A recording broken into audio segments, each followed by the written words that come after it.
Welcome to the latest episode of our podcast series for financial advisors. Today's episode is Demystifying Compliance for RIAs, What You Need to Know. It's a conversation with Christopher Winn, founder and CEO of AdvisorAssist.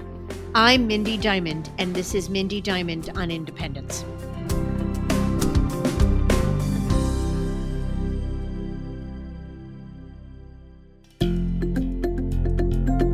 This podcast is available on our website, diamond-consultants.com, as well as Apple Podcasts and other major podcast platforms. If you are not already a subscriber and want to be notified of new show releases, please subscribe right on your favorite podcast platform or on the episode page on our website. For Apple Podcast users, I'd be grateful if you'd give the show a review. Your input helps us to make this series better and to alert other advisors like you who may find the content to be relevant. And while you're at it, if you know others who could benefit from this series, please feel free to share it widely. There are few words in the wealth management lexicon that draw greater consternation amongst advisors, and that word is compliance. Yet it's the very fabric by which financial advisory businesses operate, serving as the proverbial guardrails that all advisors operate within. Whether they are seated in a big brokerage firm, are independent business owners, or somewhere in between. But for all the power that compliance wields, it remains somewhat amorphous in terms of the actual processes around it. Because if you're seated at a wirehouse, compliance is managed for you. There's no need for concern other than following the firm's rules and coloring between the lines. But what happens if you go independent? Who manages all of it? And what is it that even needs to be done? That's an important question, one that often stops advisors dead in their tracks when considering the leap. So Lewis Diamond invited Chris Winn, founder and CEO of AdvisorAssist, to this episode. Chris launched AdvisorAssist in 2006 to provide comprehensive support to elite advisory firms seeking independence and risk-managed growth. With over 27 years of investment management industry experience and a focus on RIA formation, regulatory compliance, business transformation, and operations, Chris has worked closely with some 2,000 plus firms to design, build, and launch their RIAs. AdvisorAssist is one of the leaders in the space, managing compliance for over 600 RIAs with $150 billion in assets under management. Lewis and Chris have their sights set on deconstructing the complexities around RIAs, how they manage compliance, the role of the chief compliance officer, and a firm like AdvisorAssist. Plus, they'll dissect the launch of an RIA firm and provide actionable advice for prospective breakaways. It's an episode designed to make compliance less daunting and provide some clarity around what you need to be aware of before starting your own RIA. So let's get to it.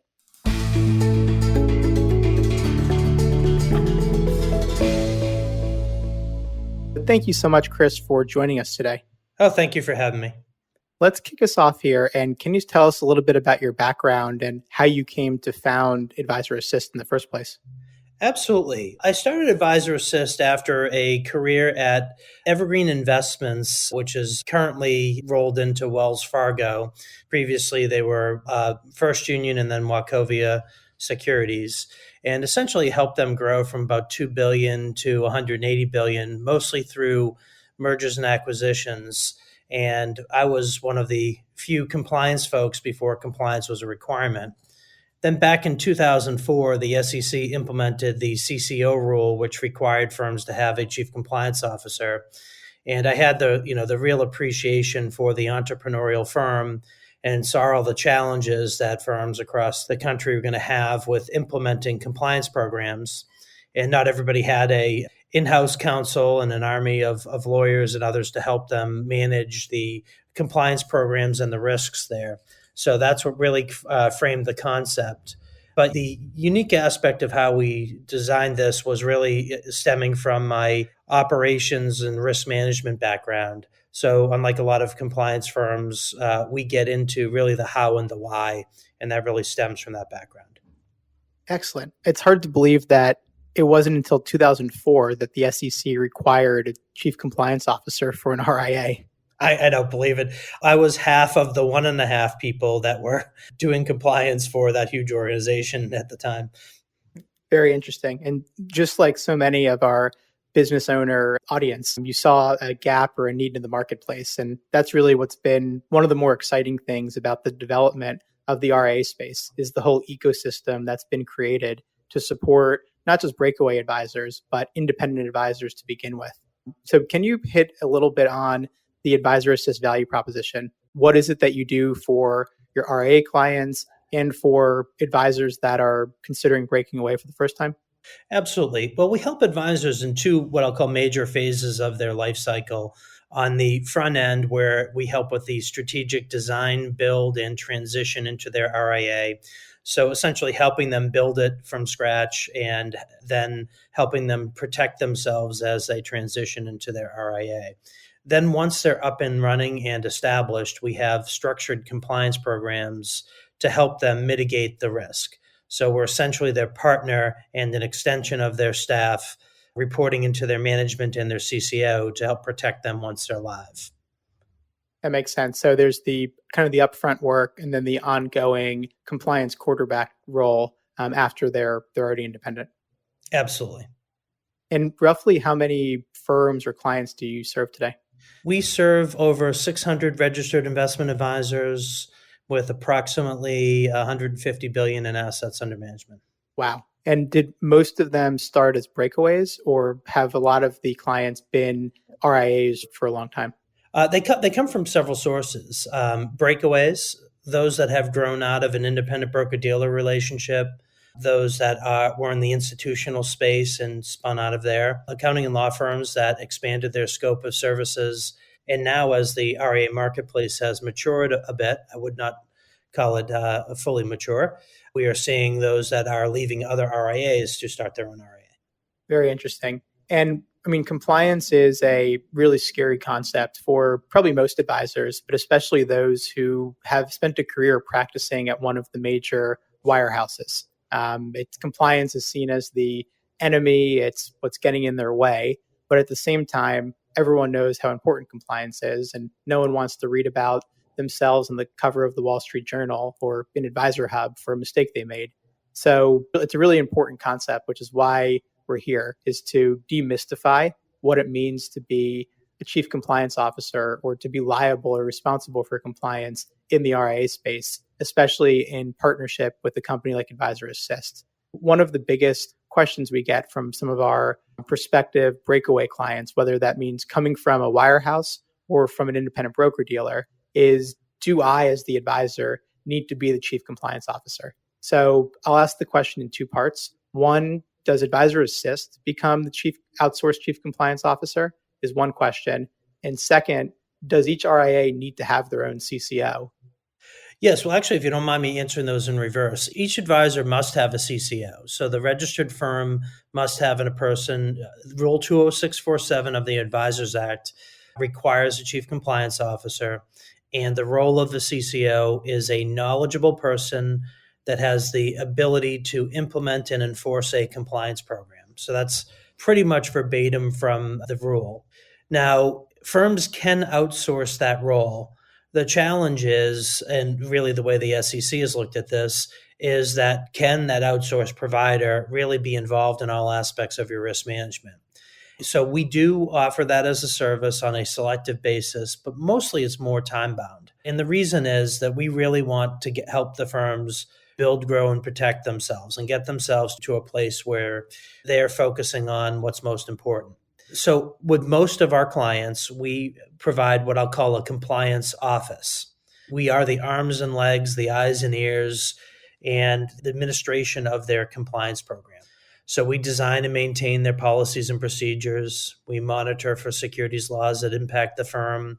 We train people and handle the day-to-day aspects of compliance for most of the firms that we work with. But what we generally suggest is that the firm has someone who's knowledgeable and accountable inside the firm to ensure that everything is happening correctly on a day-to-day basis.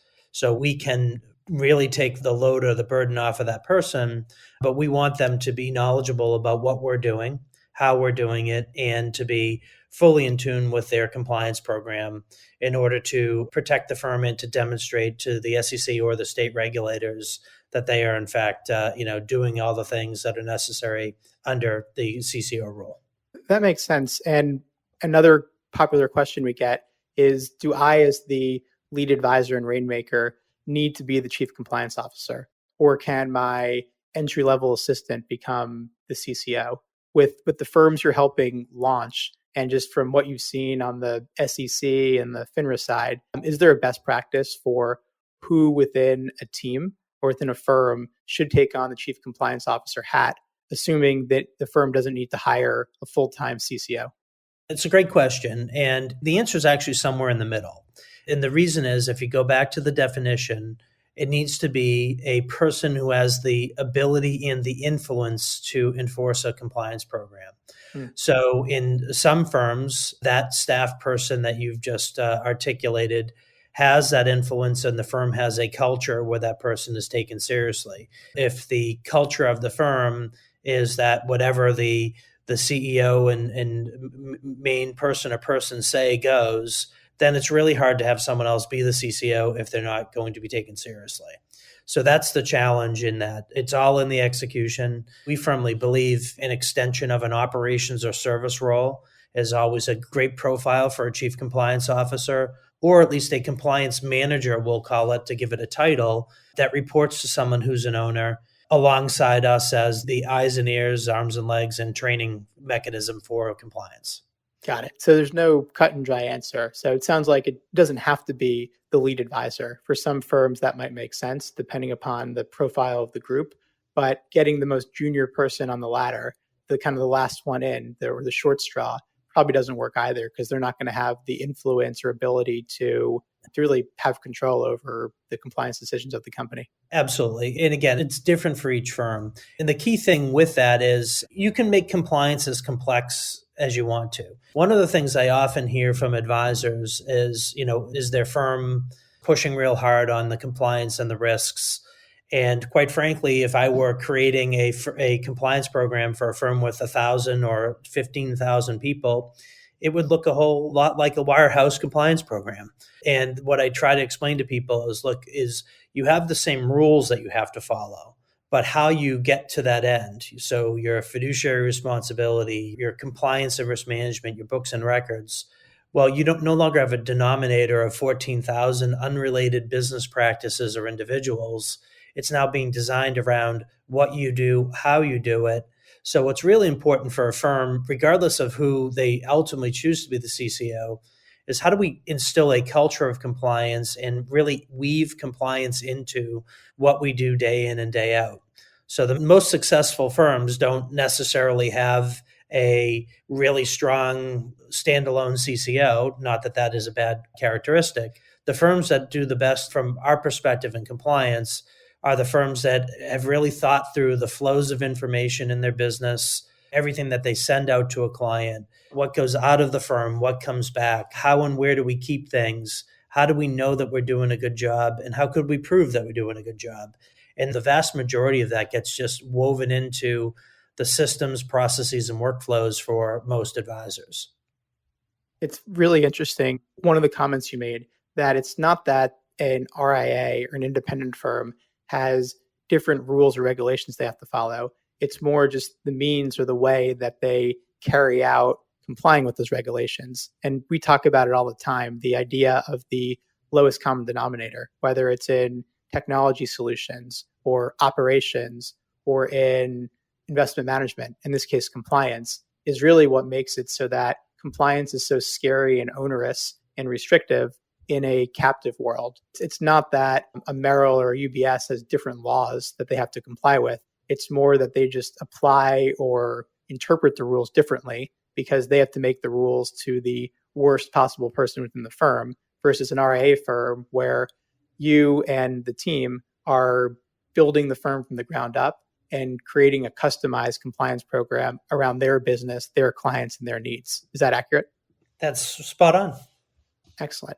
And how much work is it actually to be the chief compliance officer of an RIA? I mean, it's hard to work with a captive advisor, whether they're captive at an independent broker dealer, a wirehouse, or regional, et cetera, who isn't really worried about their full-time job becoming compliance, or that one of their trusted people is now going to be full-time compliance. So how much work is it actually, let's say in two different stages? One, in the beginning of the firm, while you're just kind of learning the ropes. And then secondly, once things are kind of steady state and everyone kind of knows their roles, like are you able to approximate how much time or how many hours a week the job of chief compliance officer is? Yeah, well, that's certainly a loaded question. Let me start this way. The amount of compliance that a firm needs to handle, is a combination of their complexity. So how many people, how many offices, do they advertise, or is it all by referral? What is their investment philosophy and process and their service model? So it's a combination of all those things. As I mentioned in the prior statement, what's compliance versus what's operations and what's prudent business management? Well-run firms have less compliance is really the best way of describing it. So on the front end in the setup, the firms that can really train their people well, build really strong tools and technologies and integrations to have exception-based reporting and structure around what they do, will spend a lot less time post-activity checking the things that they do from a compliance standpoint, or they already have the tools to make that more efficient. So with a typical firm, and let's just to put some parameters around it, a typical, say, 10-person SEC registrant, the chief compliance officer generally does not need to be a full-time role. So that role is going to generally range from half of a person's time or perhaps less, depending on if they have support for an outside consultant or if they're doing things themselves. There are times of year, of course, such as the annual ADV renewal season, that there's spikes in that level of activity, or if the firm is active in other business practices like acquiring new advisors or very active in the way that, in acquiring new clients. So it really all depends on all of the momentum and flows of the firm to determine how busy a compliance person is going to be. One of the things we do at AdvisorAssist for that is we not only do we have different levels of service, but we also have additional testing services so that we can jump in with additional resources to take some of that burden off. And the goal for most firms is to be able to have a well-balanced role where someone is both a CCO and the head of operations or head of client service or some other role where they're able to get the most value out of, call it their salary dollars. That makes sense. So it doesn't have to be a full-time role. Like with anything, the workload ebbs and flows, and it probably does take a little bit of time to understand what the job is. But once you're kind of off to the races, it seems like it's pretty manageable, especially if they're partnering with a company like AdvisorAssist. Yeah. And also your technology providers are very important. One of the things we really stress in the strategic launch of the firms, while our role is more heavily weighted towards the regulatory and compliance side, we ask the questions and get very involved in the how and the why and the flow of information in and out and through the firm. And the reasons for that is to share experience that we see that where other firms are having success, but to make sure that they know exactly how these things are going to work and how it will happen. So if you just come back after the fact and just go test everything, well, that's a lot of work. If we know how to sample test or how to look at the exceptions. So for an example, which clients haven't had an in-person meeting in the last X months, which client portfolios have high cash balances or haven't been traded in X number of days, weeks, months. If you try to come up with various exception reports, you can call them compliance, but arguably, if you think of those portfolio management reports, those are actually an advisory activity, but it's just an advisory risk management activity. So who does those can vary from firm to firm and optimize the resources of the firm. Gotcha.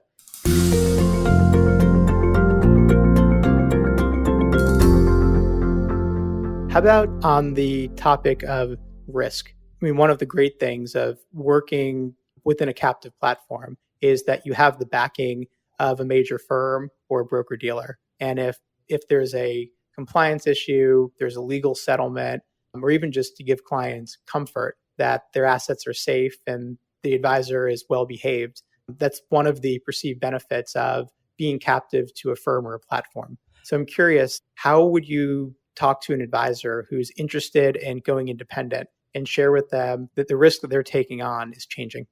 Well, it's very interesting. I think you can look at this in two ways. So while there may be in a captive or an affiliated environment, there may be a large firm behind you, recognize, of course, that the firm's first interest is protecting the firm. So you have a firm that has X thousand independent contractors. While, of course, their goal is to protect everybody, the first interests are the firm. When you own your own firm, obviously your first interests are for your own firm. And that's obviously a natural approach and progression. The other instance is if there are client complaints or issues or something that's there, sometimes it's a lot easier for a direct interpersonal interaction to resolve an issue as opposed to there automatically being a complaint or formalized complaint or which results in a mark on a U4 or a settlement or things of that nature. So far too often do advisors end up creating their own RIA and they look back and try to get something expunged. So take some of the firms that we'll take something from 2008, the adjustable rate fund issue that was out there. A number of advisory persons just happened to be the advisor of record on a particular account where their firm had issues and had to rebate back clients because of the adjustable rate funds that they were invested. That advisor wasn't managing the adjustable rate fund, right? But they happen to now be taking the burden of that compliance. So there's good and there's bad, so it does cut both ways in that regard. I think the key thing that we always tell people is define your team and define, quote unquote, your dream team. So when you're at a firm and you're captive, you are provided the tools and technology, the compliance, the support, the marketing, the operations. You get what you get. And maybe there are some decisions that you can make, but those things are predefined for you. The advisor should never be out there making it seem like the 1, 5, 10, or a handful of folks are alone in an office together and it's the 5 of them. They now have the vantage point to go select the best of the best in terms of service providers, partners, custodians, technologies. So all of the components. So they still have the hundreds and thousands of people that are there supporting them. And they are a fiduciary that has responsibilities to ensure that even all of their partners and vendors are doing everything they're supposed to be doing. So the most important thing for an advisor is to communicate that fact to clients and why they've selected all the different people. It's not like an advisor is going to get a pass on breaking a rule just because they no longer are part of somebody else's firm. The rules are the rules and they have to follow them and be ready for inspection by the SEC or state regulators. Right. So if there was a client complaint and one that an RIA couldn't settle via an interpersonal conversation, as you alluded to, who's paying the legal settlement? Let's say it's a $500,000 settlement, something like that. $500,000 could sink a small RIA firm, and no advisor wants to pay that much. So how would that work in the RIA model? Whereas if you're at a major firm, a firm would likely either fund the entire settlement or at least take on a good portion of the legal fees required to defend it and maybe share in the cost of the settlement. How would that work as an RIA? Sure. Well, of course, the most important thing is to have the preventative control so you don't have those issues in the first place. But, if an issue were to arise, let's say something like a cyber fraud issue or inadvertent wiring of funds, the first line of defense for this is errors and omissions insurance and directors and officers insurance. So these are not required by a registered investment advisor, but of course, it's prudent for advisors to essentially look at their potential risk of their business model and how they would manage the risk if there was such an event. So that's probably the key thing there. Of course, the flip side of that is even if you are at a big firm and there's a $500,000 settlement, if it's something that the advisor did wrong, it's very unlikely that it would follow the same channels. They would utilize errors and omissions insurance for that, and the firm may pick up some of it, but they're certainly not going to absorb a loss of $500,000 of that. It was clearly the advisor's fault, the advisory person's fault. And what about for an advisor's transitioning and they're sharing with their client the reasons they went independent? One of the main questions or rebuttals a client might have is, well, what if there's an issue, and isn't it better to have the deep pockets of Merrill, Morgan, UBS, LPL, Raymond James, et cetera, behind me than your upstart RIA firm? Is the answer just we have E&O insurance? Or how would you counsel an advisor to address that question? Yeah, well, that's a really good question. The starting point is the safety and safekeeping of the assets. So the custodian, Schwab, Fidelity, Pershing, Raymond James, who is serving LPL as well, who is serving in that capacity as the safekeeper of the assets is most important. So the advisor needs to make sure it's clear that they don't have access to the assets, custody in a physical sense to these assets. And that's equivalent to how these assets are being held at the large brokerage firms. Then in addition to that, how they are managing the various aspects of risk. So the best of breed technologies, the independent compliance consulting firm that's there to assist them, the internal controls and reports that they have there. And then, I look at insurance as really the last step in that whole equation. So those preventative controls by picking the best of breed partners and knowing the controls and the workflows that are in place, the technology, the transparency, those are the areas that the advisor should be highlighting as to why they're making the move. And those providers have built their technologies to assist in that risk management as well. Perfect. Thank you for that, Chris. Let's pivot a little bit more to some kind of philosophical questions that are top of mind for advisors. So something we hear often is that a fee-only RIA, meaning a RIA that has dropped all broker-dealer affiliations and is only deriving revenue from advisory fees, is going to have more freedom, flexibility, and control than a firm that operates as a hybrid, meaning they still derive some revenue from commissions and have a broker-dealer relationship. What's your take on that supposition? The best way of answering that is it depends on the broker-dealer partner that you have. A broker-dealer has a responsibility to supervise any of the outside business activities. And even when you have a situation where 95% of your business is advisory and that, quote unquote, outside business activity of a BD is only 5%, they still have that same responsibility to oversee that 95. It's interesting if you look at the various providers out there, the extent to which they feel that they need to be involved in that often correlates very heavily to how much they think they need to charge for that as well. Go figure, right?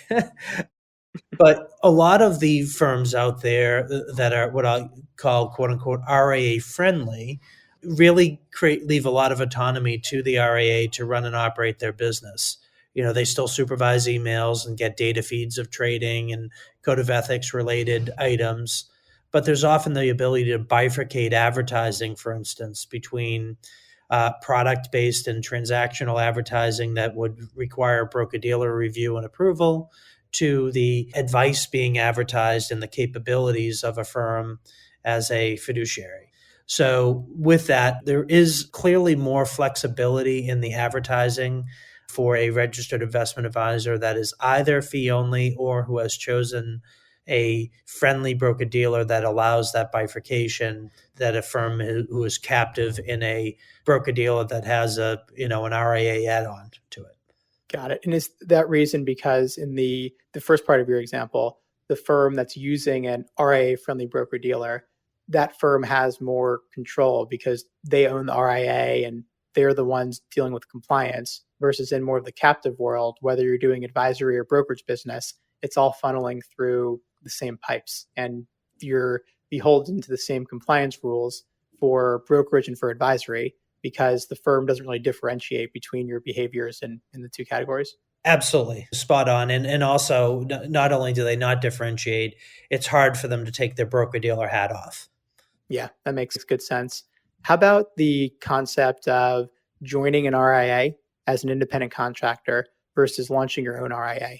In your opinion, more from the compliance side, if you're putting your compliance consultant hat on and a client came to you and said, I want to be independent. I want to have my own brand, own my own equity, but this compliance thing is really scaring me. And if I join an RIA as an independent contractor, then I don't have to deal with compliance. What would be your answer, or how would you counsel that advisor? Maybe what are some questions you'd have them ask themselves to determine whether they're best suited to join an RIA or tuck into one versus operating their own? Sure. Well, I guess I would bring it more to a broader sense of saying, is someone truly cut out to be a business owner versus just a good advisor? That's really the key distinction between whether someone should have their own firm versus utilizing someone else's. And the compliance alone, I personally don't think should be the determinant, because there's enough tools and resources out there to help the firm regardless. And, the individual is both individually and as part of a firm, a fiduciary in the RIA space, and still has mostly the same responsibilities.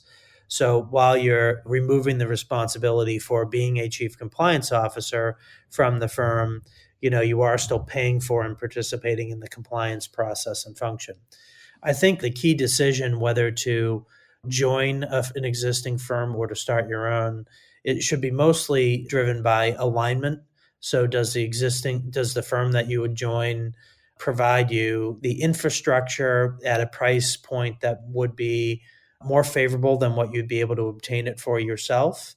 And do they give you the ability and support to help you grow your business in a manner that you wouldn't be able to do autonomously as well? And then lastly, are they set up and structured in a flexible enough manner so that when you get to a point where you feel you're comfortable to go create your own RIA, you're no longer captive and have to go through the same thing that you just escaped from to get there?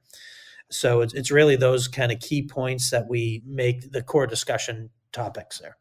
Got it. So the answer to should I join an RIA or launch my own, it sounds like it shouldn't be driven by who has the compliance responsibility. It's more about how do you want to live your business life? What are you trying to accomplish? And what are the value adds you get from a platform provider versus doing it on your own? Yeah, and compliance certainly factors into that. If the individual does not have the bandwidth, focus, or comfort level with handling their own operations, risk management, compliance, and technology, those are certainly reasons to join another firm. Yeah. Compliance alone in its isolation. So if you have a single person firm, just being afraid of compliance shouldn't be a reason not to create your own firm, absent the other decisions. So if everything else is pointing towards creating your own firm and it's just the compliance, again, as I stated earlier in the conversation, a lot of compliance is prudent business practices and integration of risk management into the day-to-day of what you do. So a single person firm that's considering joining another firm solely for compliance, there's an easy solve for that. It's all the other pieces in combination that need to be evaluated. Absolutely. Last segment of my questions here is talking about the choreography of a move. Since a big part of your business is helping nascent RIAs launch, and whether that's an advisor practicing at a wirehouse who's taking their team independent for the first time, or even a group that's been independent but is now leaving more of the captive broker-dealer world and launching their own firm. That's what this next kind of segment will be about. So if we're looking there, can you talk to us about the cadence of making a move? What are the steps that your firm takes and that all advisors would likely need to take to form their own SEC or state registered investment advisor? Sure. Well, of course, it varies greatly between the size of the firm and whether they will, in fact, be state registered versus SEC, whether they're independent contractors in their current situation or they're a captive employee with contractual obligations. So the first thing is we assess their existing situation and help them to determine whether or not they need to leave under the broker protocol as an example, or various other non-solicitation and non-competition aspects of their current situation. From there, that helps us to determine whether the firm can be directly registered with a securities regulator, or if they need a legal proxy such as AdvisorAssist to help them essentially incubate and create a private launch of their firm. In either situation, we always advise, the firms, of course, and the individuals to limit the number of people that you're sharing your business change with. You owe a duty of loyalty to your firm right up until the moment that you resign from them. The preparation to compete is not necessarily in breach of that fiduciary duty, but working on, if you're an employee, working on the advisor systems and on their clock while you're being paid is certainly, one could argue, is a breach of that loyalty and duty to the firm.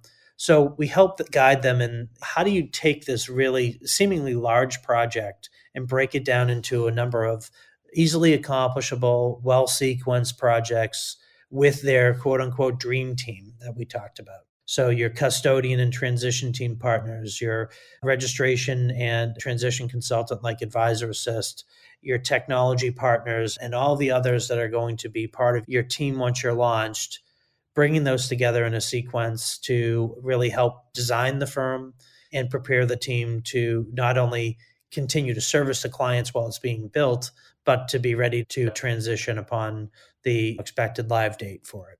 And how long does that all take? It varies greatly. An SEC firm can be registered, I generally say, in as quick as 5 weeks. So on the front end, there needs to be access to the regulatory systems.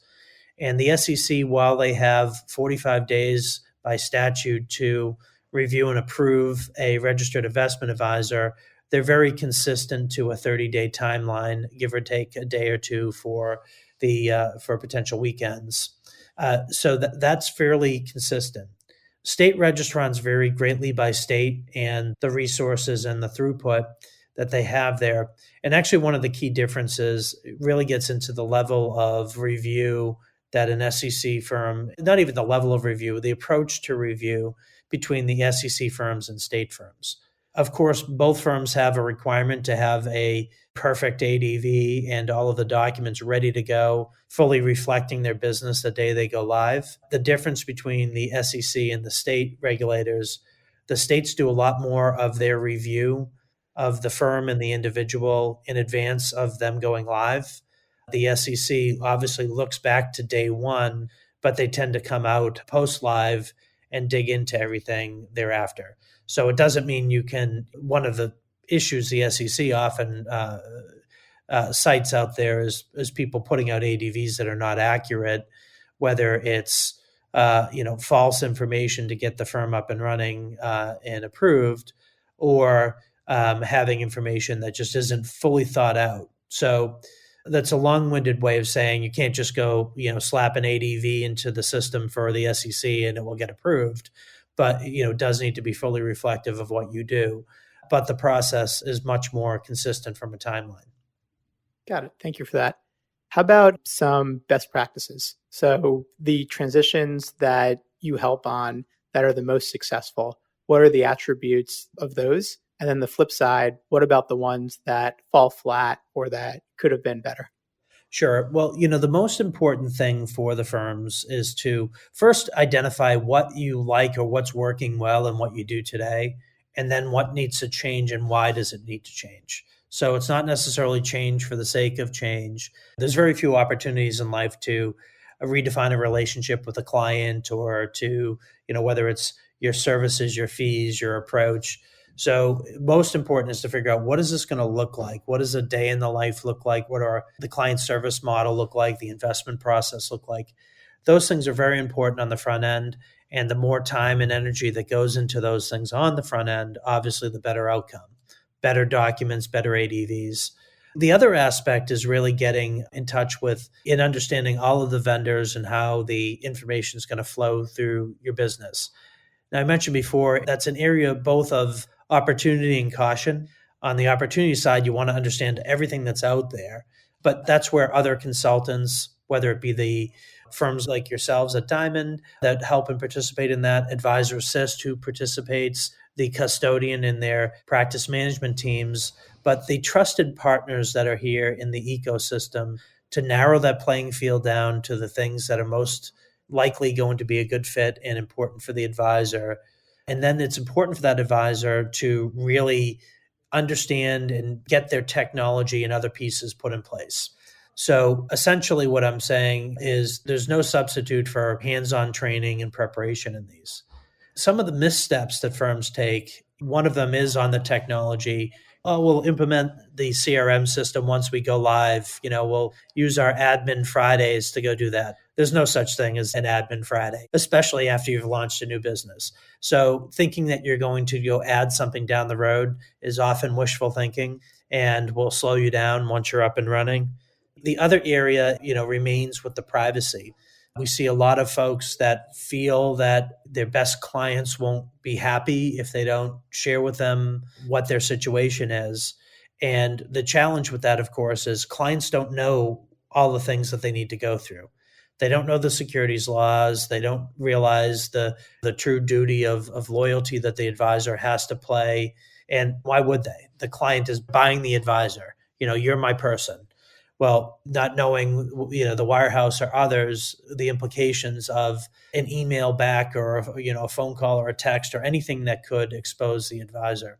So those are one of the challenges. We want to make sure firms don't have their plans exposed or essentially be accused of operating in a business as an outside business activity. So preparation to compete versus actually competing are two different things.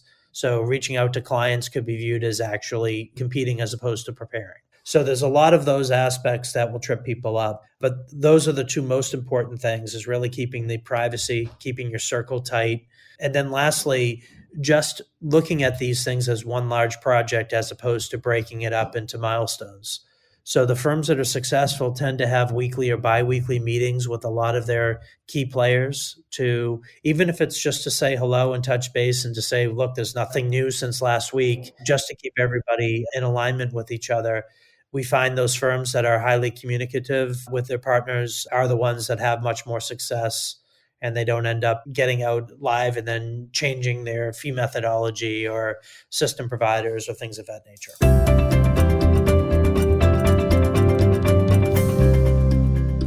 Last question. This is something we ask of every guest. Any parting words of advice for advisors who are considering going independent for the first time? Well, absolutely. I'm often asked, when is the best time to create your own RIA?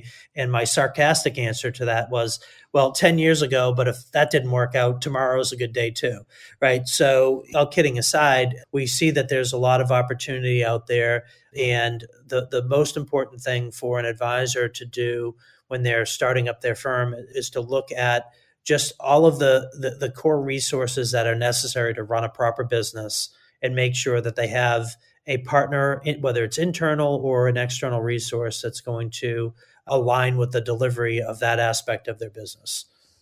Perfect. Thank you so much, Chris. This has been really helpful and I think eye-opening, especially for me. You hear a lot of assumptions and get a lot of kind of empathize with advisors that are fearful over what it means to handle compliance. But it sounds like in partnership with your firm and with someone who's honest about what they want to do and what they don't want to do, compliance shouldn't necessarily be scary. It should be an additive part of the business, and it doesn't have to become a full-time job. It's really just a necessary part of it.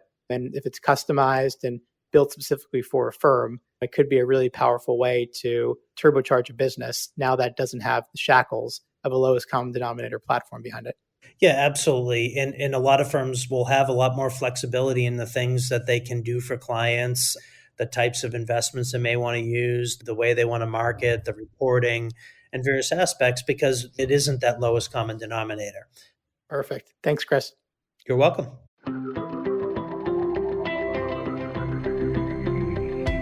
It's firms like AdvisorAssist that fill the gap in the landscape, solving for those things that advisors need not handle so they can focus on what they do best.